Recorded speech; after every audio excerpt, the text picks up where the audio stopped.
Hi, are you kicking this off, Vicki? I am, yes. All right, you're ready then. Go ahead.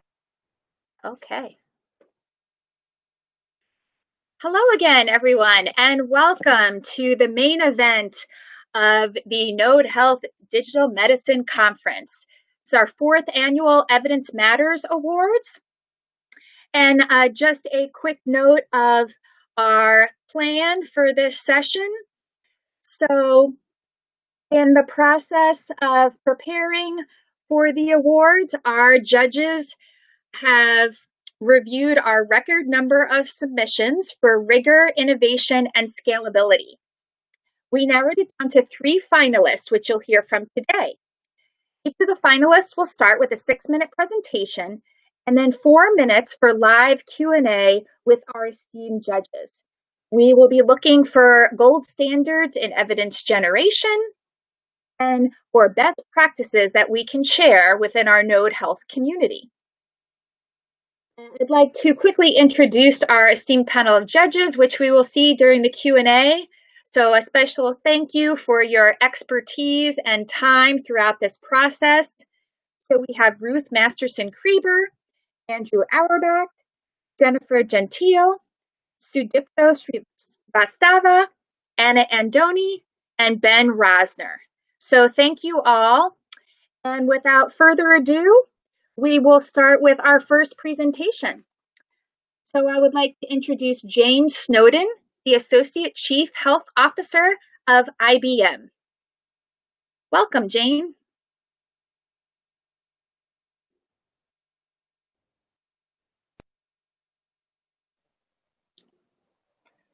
Thank you very much, Victoria.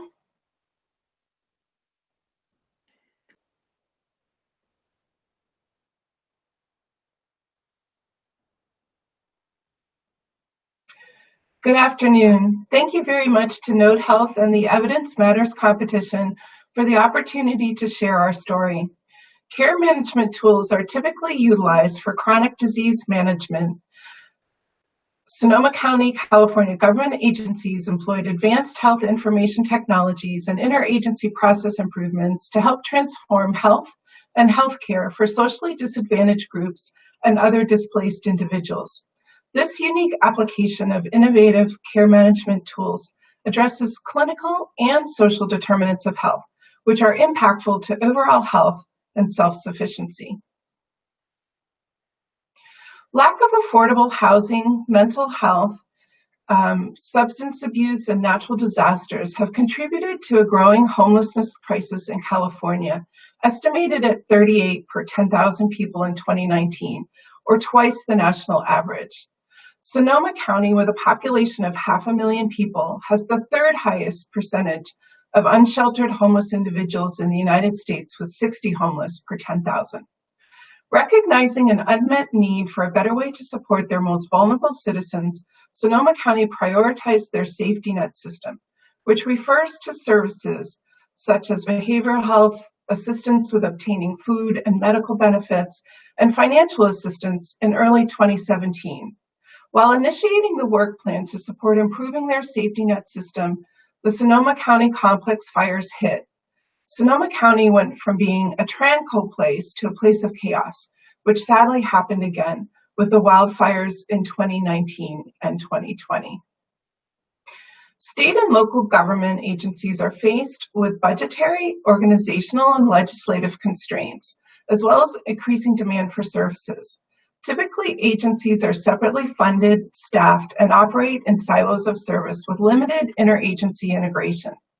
Resources are scarce, services are often fragmented, processes are costly and administratively burdensome. Safety net programs and services are interdependent. The effectiveness of one program is determinant of successful outcomes in other programs. Individuals with complex social challenges require support from multiple social services. However, key information about shared clients was unknown across the systems. We used a mixed methods approach. Multiple design thinking workshops elucidated system requirements, process changes, and organizational changes. Expert interviews and end-user surveys were conducted to gather system requirements and assess the solution's perceived usefulness and ease of use. The solution was developed to match Sonoma County's business needs in an iterative fashion. An interdisciplinary management team, or IMDT, was established with staff from across the safety net departments and was structured to case manage multiple cohorts simultaneously. The IMDT created interdepartmental processes and established memorandums between agency department heads, which included agreements for data sharing in a manner that was consistent with their department's policies. Governance was achieved by a safety net collaborative steering committee who regularly reviewed system and data needs, uses, and privacy.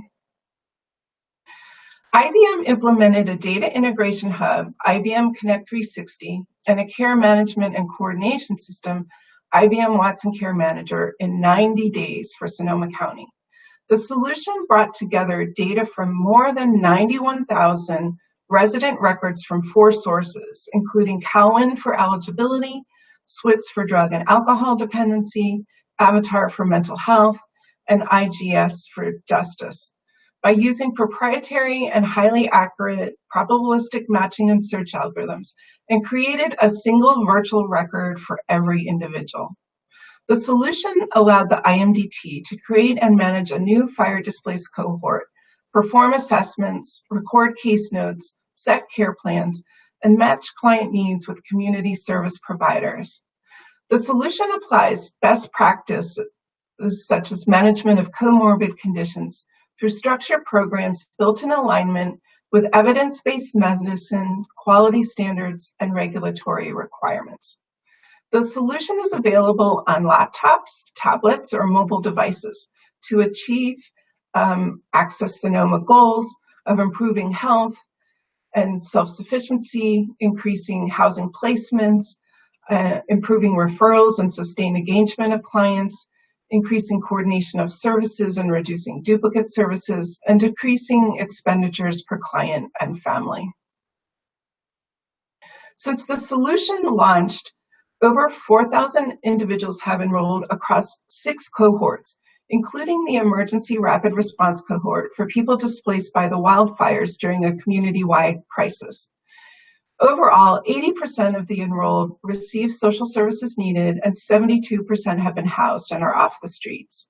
Streamlined care coordination and better matching of services to individuals has resulted in a 32% decrease in hospital costs for high emergency department utilizers. In conclusion, this model is a blueprint that is scalable across cities, counties, and states. The initiative has been highly successful in a short amount of time and has won 3 awards in the past year, including Financial Times Intelligent Business Award, National Association of Counties Achievement Award, and the IBM Watson Health Award. Local jurisdictions, cities, counties, and states across the country are replicating our approach, including Orange County in California. References are shown here for those interested in learning more about Access Sonoma. Thank you very much. Wonderful. Thank you very much, Jane. We now have a few moments for questions, so we'll open it up to our judges and see if there are any questions.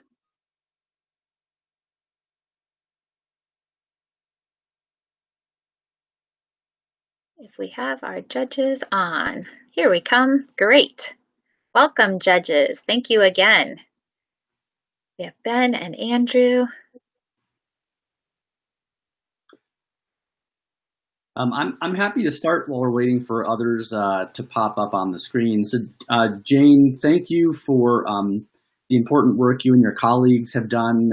As you know, social determinants especially are becoming increasingly important. So I appreciate the work. In looking at your paper that was in Applied Clinical Informatics, I wanted to ask a little bit about data and data privacy. So there's a lot of data flowing around. There was mention in the paper of data from EHRs. So first, I'm wondering, can you describe where those data are coming from and if patients have given consent to those data being used for these purposes?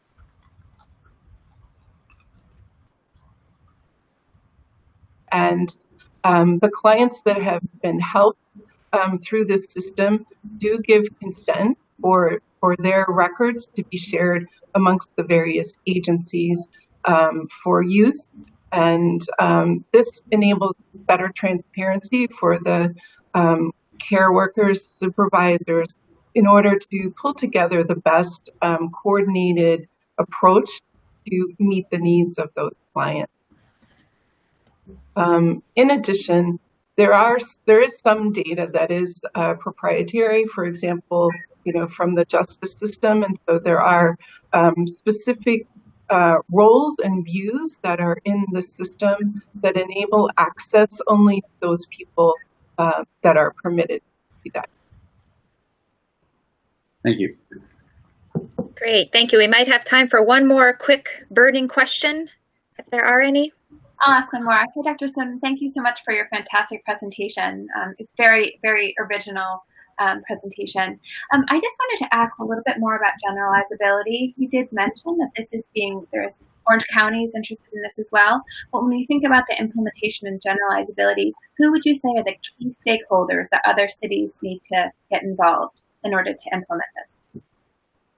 Yes, I think the key stakeholders really, as we look across, the various agencies in a county, it's both state and county officials that are working together for housing placement, the Department of Health, and community providers who are providing the very essential services to help these individuals. So it's really a combination of stakeholders that must come together.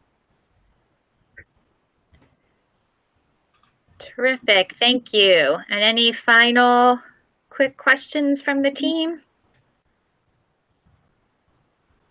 Jane, I have one.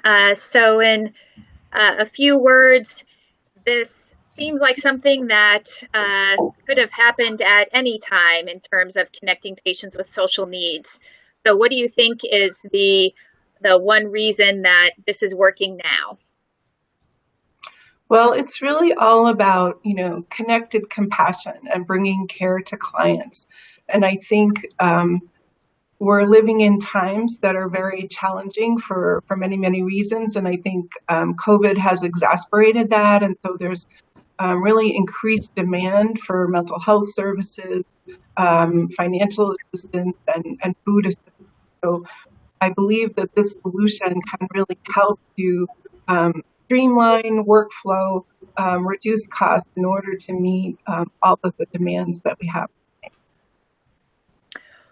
Wonderful. Thank you very much. That's all we have time for right now. We'll be moving to our second finalist, so stay tuned. We'll be giving our final results at the end of our time, just before 1 p.m.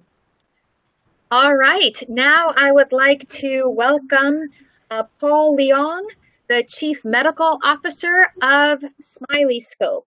Welcome, Paul. Victoria, thanks for the kind introduction, and I'd like to thank the organisers for inviting me to speak. I'm Paul Leong, I'm an internist and pulmonologist in Melbourne, Australia, and over the next 6 minutes I've been asked to speak on how we created a new medical device using virtual reality to solve paediatric needle pain. In particular, I've been asked to specifically highlight the methodological rigour of our approach, and to address this I will be speaking in precise medical and statistical jargon, so I do apologise in advance if this is technical in parts. In 2017, I was faced with a very common clinical problem. The problem of paediatric needles and extreme needle anxiety in a child transitioning to adult cystic fibrosis care. And this particular boy had been so badly traumatised that he needed a gas induction every 3 days to change his needle cannula. And when I looked around, there were no good solutions publicly available for needle pain or anxiety. I turned my attention to virtual reality because I thought it could include the real world. And I only had a very simple question then, whether or not I could use virtual reality in my own practice, and that key question has informed everything we've done to date. My co-primary investigator and I are medical doctors with formal backgrounds in public health, and so it was natural for us to start with a high-quality systematic review and meta-analysis to see if there was anything we could use for pediatric needles in our own practice. The features of the systematic review and meta-analysis are listed on the left, and they do represent core rigorous medicine standards using evidence-based medicine treatment assessment. Applying these, we performed the most rigorous systematic review and meta-analysis ever performed in the field, screening about 12,500 papers. And what you can see from the Cochrane risk of bias assessment was rather than a field of green, there is a lot of yellow and there is a lot of red, suggesting that the literature is generally poor quality. We did meta-analyse the data for needles, suggesting that virtual reality could work, but clearly the evidence is not mature enough for us to recommend anything to us, ourselves or our own patients. The next thing we did was to see if virtual reality could be used in our practice was to create a virtual reality visualization, which we did using a design thinking model using over a dozen experts, over 100 children and over 100 user tests based on the lessons from the systematic review and meta-analysis. This virtual reality embeds over 24 best practice techniques in a patented technique where real-world sensations are reframed in virtual reality. So for example, the antiseptic is now waves washing over your arms, and the needle? That is just a fish nibbling. We needed to test this to see if we could use it in our own practice, and you'll notice the fundamental clinical question has not changed. We wanted to do a definitive study and designed this study to address the flaws in the literature. This question was framed in PICO format. In patients aged 4 to 11 years undergoing venous needle procedures, can virtual reality reduce pain as compared to tertiary standard of care? We specifically designed our study to maximize external and internal validity, and I'll address external validity first. One of the key features of our study is actually 2 independent randomized controlled trials, one in the emergency department or emergency room on the left, and one in outpatient phlebotomy on the right. Why? The reason we did this is because we wanted to be definitive, and I need to know in my clinical practice, will virtual reality work across different populations? For example, one in the ward, a sicker patient population with a presenting complaint with baseline pain, and another one in the outpatient clinic, less unwell patients, generally ambulatory. I haven't listed inclusion criteria here, but these were broad, and they mirrored patients in whom clinicians would use a distraction therapy, again, maximizing external validity. In this study, we randomized 123 patients in the emergency room and 124 children in the phlebotomy group to virtual reality or standard of care at clinician's discretion at 2 major pediatric hospitals. And I want to point out that choice of tertiary standard of care as the comparator, which is distraction therapy tailored to the patient by the clinician. Again, highlighting the real-world nature of this study and answering that question, can I use virtual reality in my own practice? From the internal validity point of view, we prospectively registered the trial with publicly available protocol, a priori power calculation resulting in the world's largest study in this field to date. Importantly, we chose measurement tools which were appropriate and validated in our population, as well as clinically important outcomes like the need for restraint, which had never been investigated before. So what did we find? In terms of the primary endpoint of pain, virtual reality reduced pain in both emergency and outpatient phlebotomy. These figures depict significant reductions using the primary statistical methodology, and it's reassuring that the pain reduction is robust to different pre-specified statistical methodologies which control for other factors including baseline pain. What about the secondary endpoints? Virtual reality reduced those secondary endpoints of anxiety, maximal parental or caregiver rated distress, and the need to restrain children. We also performed a pre-specified qualitative analysis, and the results were consistent with the quantitative data.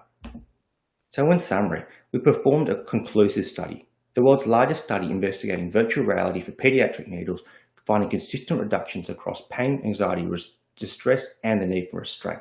When I'm evaluating data, I want to see consistency within and across studies, and this study gives me the confidence I need to deploy virtual reality in my own practice. There are 3 lessons we learned. Number 1, it's so important to know the evidence. Number 2, clinical expertise is key. And number 3, research is a team sport.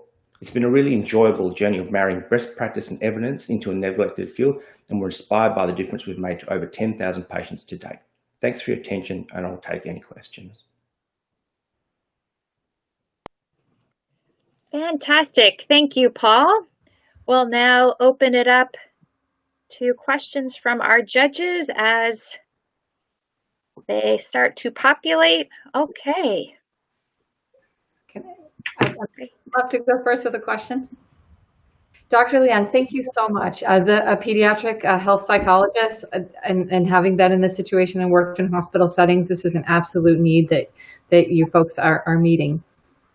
I wonder if you could speak about this, how you see the scalability of this type of intervention, particularly in the U.S. healthcare environment as I reside in the U.S.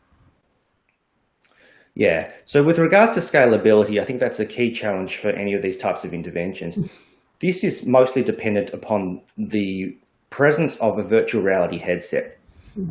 From the next steps in implementation, there needs to be healthcare worker training. And actually, it's really easy to use. We have an online deployable training module which lasts 4 minutes, and healthcare workers can work through view the video on their own. But as with any behavioural intervention, there are subtleties to it, and experience does matter. In terms of working across culturally and linguistically diverse populations, we have translations to 8 languages available within the software. So it is scalable from that perspective. And we are now present in 4 different countries, and this device is available in 4 different countries worldwide. Thank you. Any other questions? Yeah. Okay, go ahead, Ben. Paul, thank you. I really appreciate this work and the thoroughness in the Journal of Pediatrics paper, including things like using the consort statement, specifying intention to treat, even talking about minimally clinically important differences. That's actually terrific. I actually wanted to ask, how do you separate out, especially in the emergency department, other events that may be causing acute pain?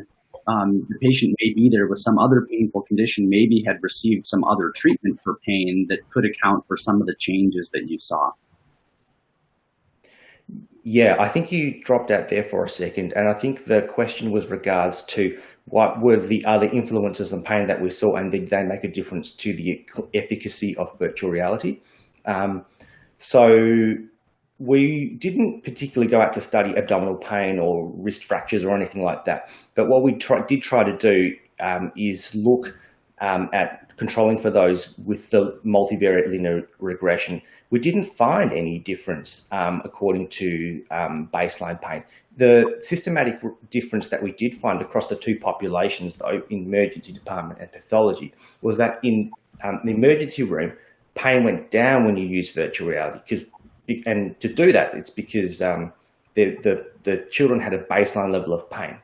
But in the outpatient phlebotomy group, because they were ambulatory patients with 0 pain to start, all the pain went up, but in virtual reality, it went up less. So I hope that goes some way to answering your question. I'm sorry, due to dropouts, I couldn't quite hear all of it.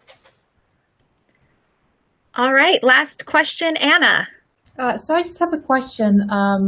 Given the various motion sickness symptoms they may experience in virtual reality, how did you account for similar sickness, and did you have any adverse effects with similar sickness? Moreover, also looking at the age cohort within the study. Yeah, so this age group was age 4 to 11 years, driven by the primary outcome instrument, the Faces Pain Scale Revised. In terms of simulated sickness and adverse effects, in our study, there were fewer adverse effects in the virtual reality arm when compared with the tertiary standard of care arm, which I found surprising. I think a lot of that does actually come down to the way that somebody designs a virtual reality experience and the motion. There is a bit of art in designing these experiences, as you'd appreciate. So when we designed it deliberately to minimise those aspects. I have reviewed other studies where adverse effects are much greater with virtual reality. So I think that you're right that most of my presentation has focused on efficacy, but safety is important. And this the study in the Journal of Pediatrics does give reassuring safety data. Wonderful. Thank you, Paul. That's all we have time for now. So we will now be moving to our third finalist. So last up now we have Madison Ponder and Nathan Ladd of Higgs Boson Health. Hello, Madison. Hi. Welcome. So, hi everyone. Thanks for having us and letting us talk about Manage My Surgery. It's an honor to have this opportunity. My name is Madison Ponder and I'm representing the Higgs Boson Health team along with one of our co-founders, Dr. Nathan Ladd, who will be assisting with the Q&A portion of this presentation. So Manage My Surgery, or MMS, is a HIPAA-compliant mobile health platform that guides patients through their surgical journeys. We take data privacy and security very seriously and have completed a SOC 2 Type 2 audit and passed rigorous data security reviews at a number of large health systems. We work directly with healthcare customers to create either customized or out-of-the-box content for their practice and their patients. Patients can access the platform through a smartphone app, on a web browser, or through text messaging, while clinical users access the platform through a web browser. We are compatible with any electronic health record. And finally, we have built the platform with a system as a service-based model. So MMS offers a variety of features that enhance both the patient's and provider's experience throughout a patient's surgical journey. For starters, we have turnkey outcomes reports for clinical teams to view and share customizable patient-reported outcomes. We work closely with some of the leading psychometricians to assure the data we collect is clinically meaningful and scientifically valid. We are incorporating in-app telehealth for remote monitoring and check-ins, which is in addition to our in-person appointment calendar. We provide frequently asked questions to help patients learn about their procedures. We work with the clinicians to customize tasks that are important for patients to complete at specific time points. Similarly, we send notifications to patients automatically during preparation through recovery. Finally, we also have the capabilities of adding multiple caregivers to a patient's account. A caregiver can then proxy patients and also stay informed about their procedure. One of the most important steps in our implementation process is working with the clinical teams to create a map of a patient's journey. This allows both our team and the clinical team to understand how and when a patient is engaging with the health system and how MMS can be incorporated to add value to both the patient's and the clinician's experience. We can then break each portion into phases that make it easier to provide customized care pathways that can meet each patient's unique needs. Each journey map is also validated with patient usability testing to ensure their needs are being met. And MMS is already well established. We have had over 600,000 digital interactions to date, 16,000 patients, 1,900 caregivers, and about 375 clinician users. To support our mission, we have from the start focused on collecting data with each implementation that proves to us and our stakeholders that we are in fact improving outcomes. This reliance on data is part of our DNA as a physician-led company. We have focused that data collection in 3 areas: driving value-based care, improving the quality of care, and enhancing patient satisfaction and experience. I'd like to give a few brief examples of each. For starters, MMS is helping to improve the quality of care for patients by reducing the risk of readmissions and ER visits. In one of our early pilots in spine surgery, we found in an observational retrospective study that MMS users had a 50% lower likelihood of readmission following their procedure compared to non-MMS users. Early studies like the one here need validation in larger, more robust trials, but provide early directional evidence regarding the power of digital health educational interventions like Manage My Surgery.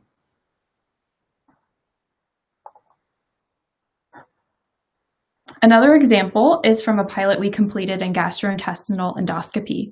We saw that MMS users were 14% less likely to have inadequate prep at the time of their colonoscopy and were 60% less likely to no-show. These results are supported by randomized controlled trials from other groups demonstrating the benefits of pre-colonoscopy messaging. And these savings generate significant ROI for the health system in a fee-for-service based world, and also decrease overall costs in a value-based world, ultimately improving overall quality of care. Another important way we're using Manage My Surgery to help clinical users and patients is by collecting and showing real improvements in outcomes. Here we provide an example of data from one of our spine modules that shows improvements across various domains of promise before and after the surgical intervention. And finally, Manage My Surgery has been shown to be an enjoyable tool that empowers patients as they prepare for these often life-altering surgical journeys. 97% of patients have found Manage My Surgery helpful when preparing for their procedure, and 95% would recommend MMS to a friend or family member. And last but not least, we also wanted to share a few patient testimonials we have received. One of our favorites is, although I'm almost 3 hours away from my hospital with MMS, I felt as if my physician was close by. While never statistically significant, this is some of the most powerful evidence we see through our platform, how we are impacting the lives of patients we serve. Thank you. We can go ahead and start any questions.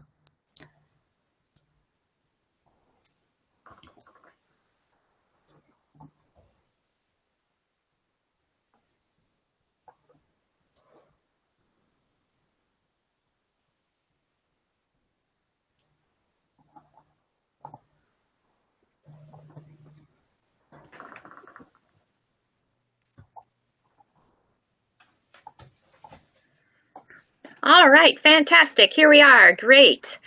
Thank you, Madison, and welcome, Nandan. So any questions from our judges?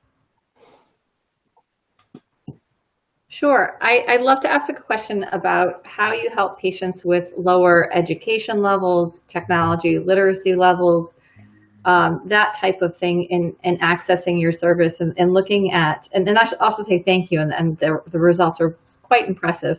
And looking at the different case examples, how do you differentiate between those who are well resourced to be able to access technology and then reap those benefits if they're more likely to engage, versus those who they have a number of kind of points stacked against them that would make it more likely for them to have a harder time, for example, in the surgical journey? Yeah, I can speak to the first part.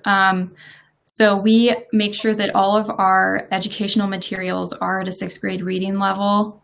So we go through a writing process to make sure we have a professional read through and reduce the reading level, so it is more understandable for people that have lower health literacy. As for the other part about people who have less access to technology, like we've mentioned, we also access it, patients can access on a web browser if they don't have a smartphone, or we also have text messaging capabilities, which can also be of benefit to patients who don't have a computer or a smartphone, but can still receive text messages. So that's kind of how we've been moving towards getting all these different groups of people that may not have all the technology available to them. Excellent. Yeah, this is Andy. I hope you can hear me. I'm having some tech issues. But I will say I missed, to a certain extent, how you've tested this and whether you've tested this in underserved populations, and if you have a different strategy for people who don't speak English or older, that sort of thing. Just loved it a little more. If you had any more information about that, that'd be helpful. Mostly about the testing and less about the tools. I think you've got some tools that look like they've been built to be appropriate for people who are of lower educational attainment, but have you done any specific testing or piloting in those populations? I can add to that. So the older population, for example, many of my patients who have Parkinson's or tremor may not be as tech savvy. We have a caregiver module, as Maddie touched on, and their son, their daughter, their spouse, someone in the family typically has a smartphone and serves as a proxy in a HIPAA-compliant way, and they want to make sure this once-in-a-lifetime surgical intervention goes as smoothly as possible. And so they complete the tasks, help them complete the baseline outcomes, and then the post-operative tasks and post-operative outcomes. And that's worked really well. We've found engagement, for example, in cardiac surgery, breast cancer surgery, neurosurgery at 90+%. Thank you. I have a quick question. Oops, we cannot hear you, Ruth. Might have just hit mute by accident.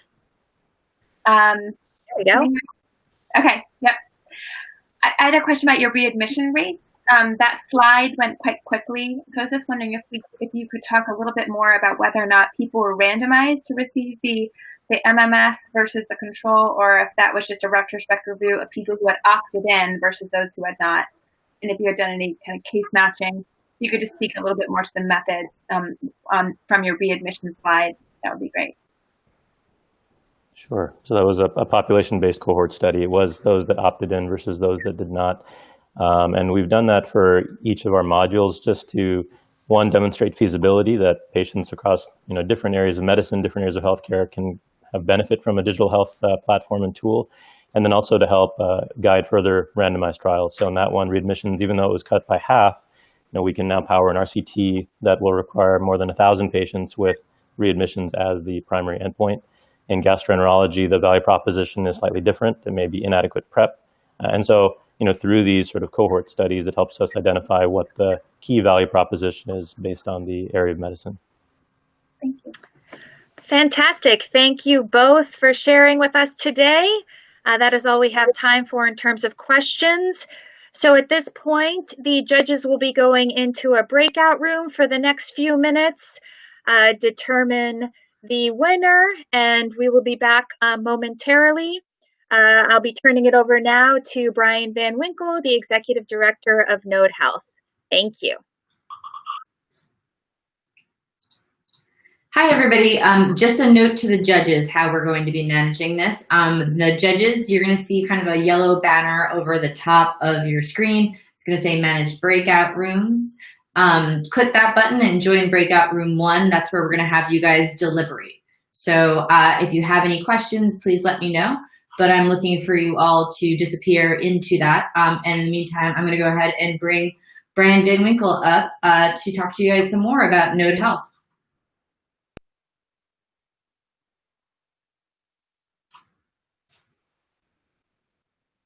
Brian, if you could enable everything, then we'll be good. I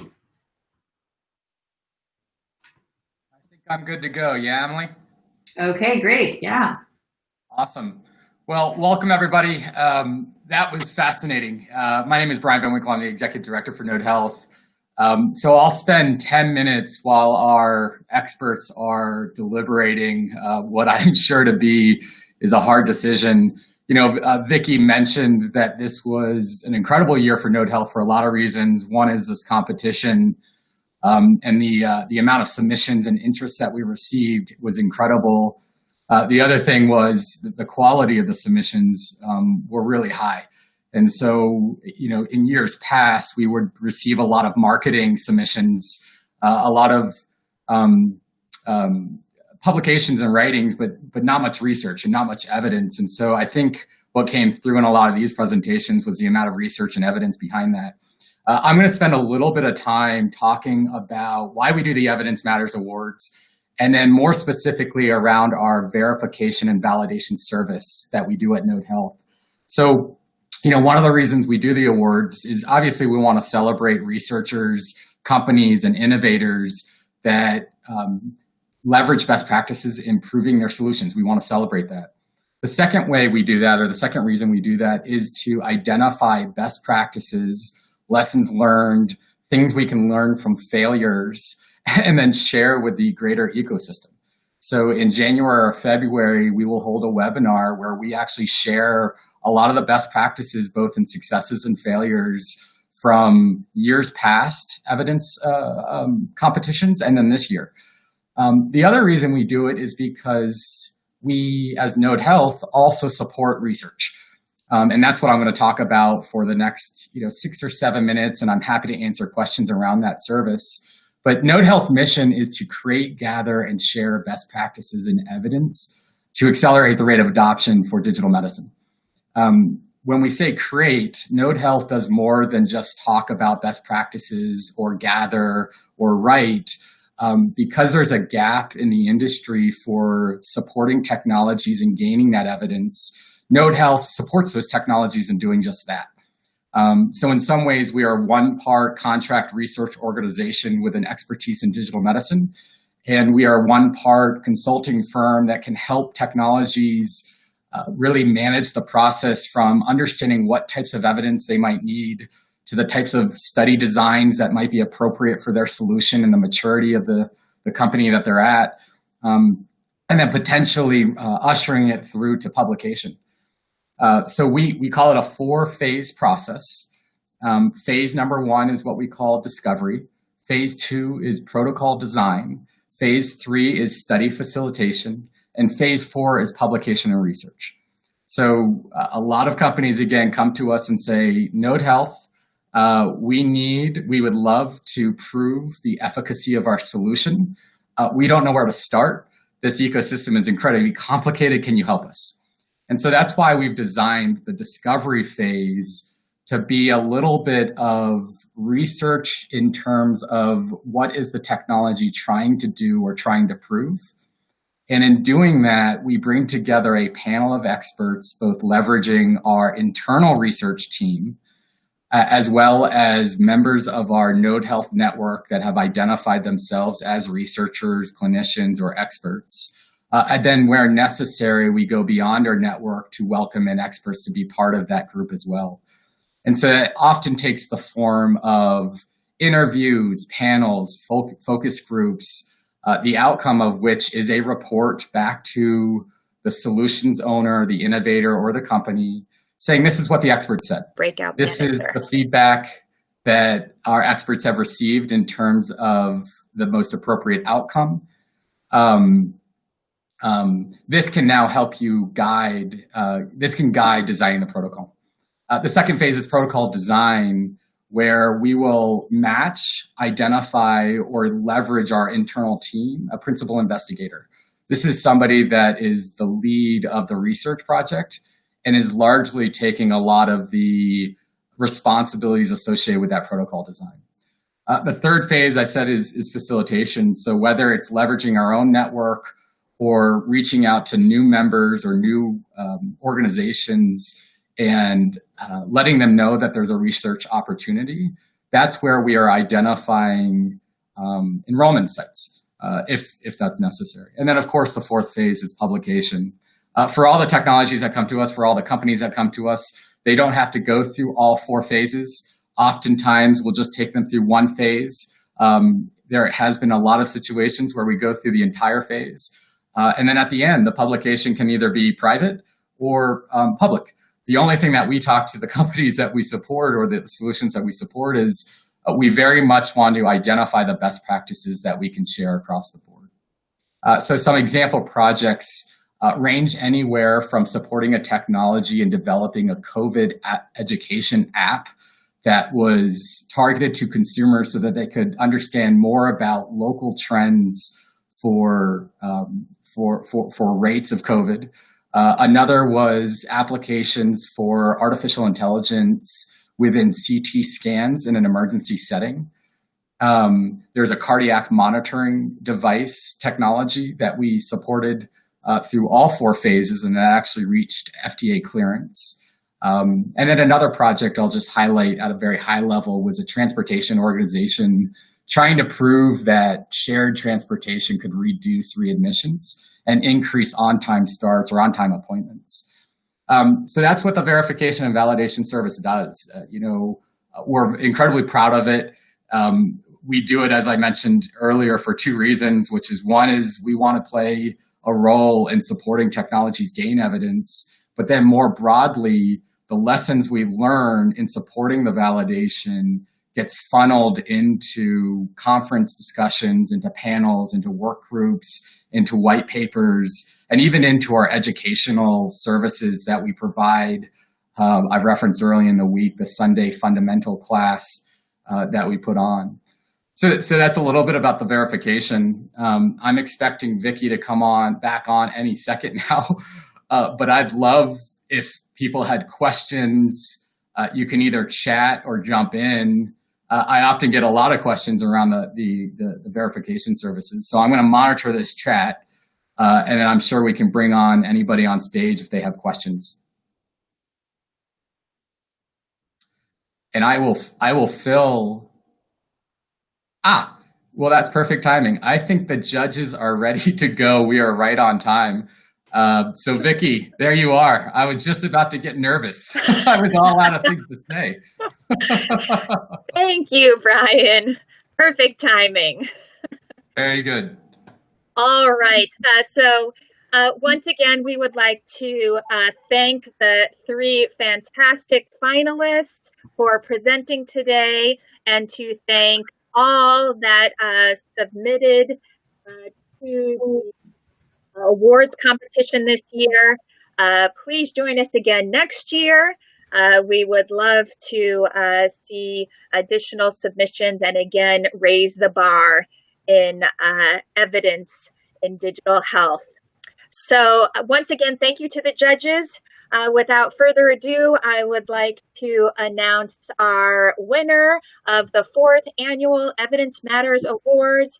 Congratulations to Smileyscope. So Paul Leong, the Chief Medical Officer of Smileyscope, in your presentation today. Thank you very much. Would you like to say a few words?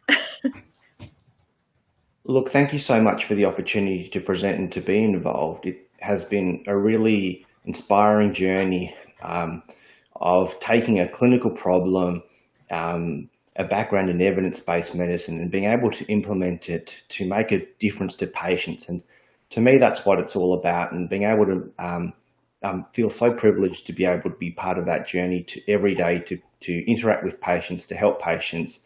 And I think if we keep that at the core of what we do, we won't stray far from that. So thank you so much again for the opportunity to present.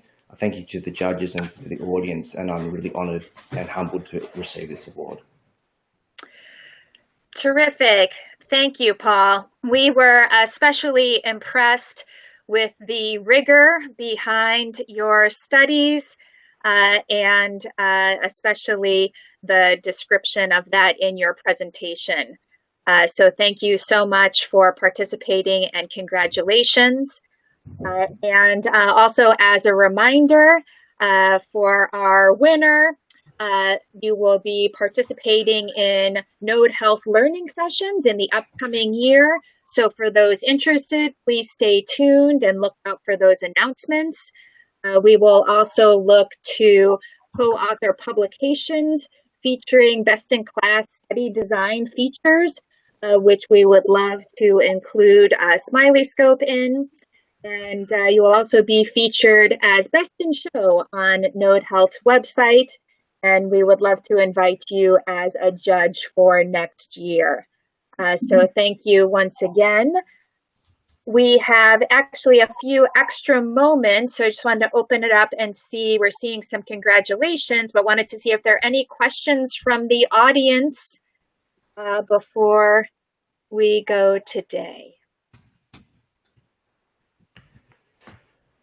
I see there's a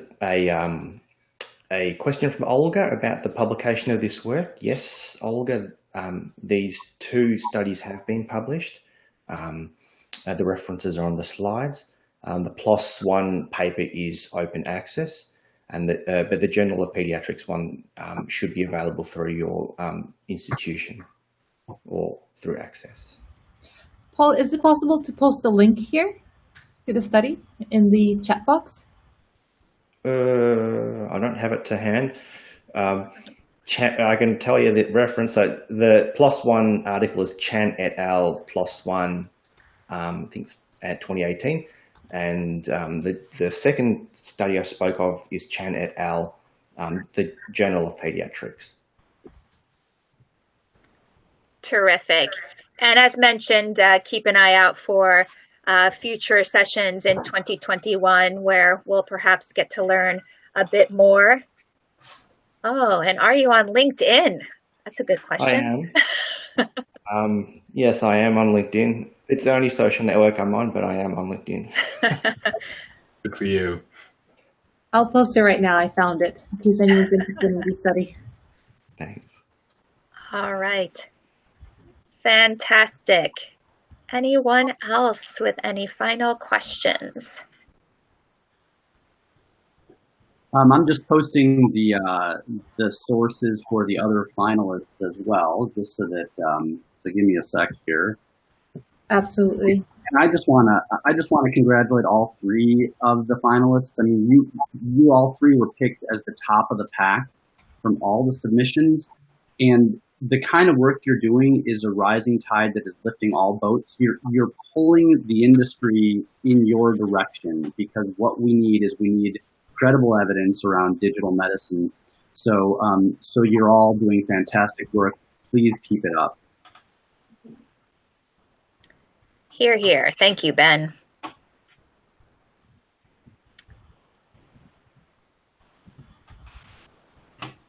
All right, so to conclude our awards presentation here today, so again, I would like to thank Jane, Madison, and Nandon for joining us today, and especially to Paul, congratulations to you.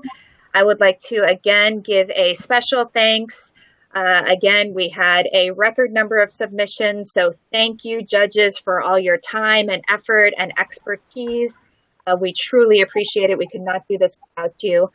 And yes, to echo Ben's words, we are so interested in the evidence behind digital health, so please keep it up, please keep sharing, and we look forward to more and more evidence in the coming year. So thank you all, and have a great rest of your day. Bye-bye. Thank you. Bye. Thank you.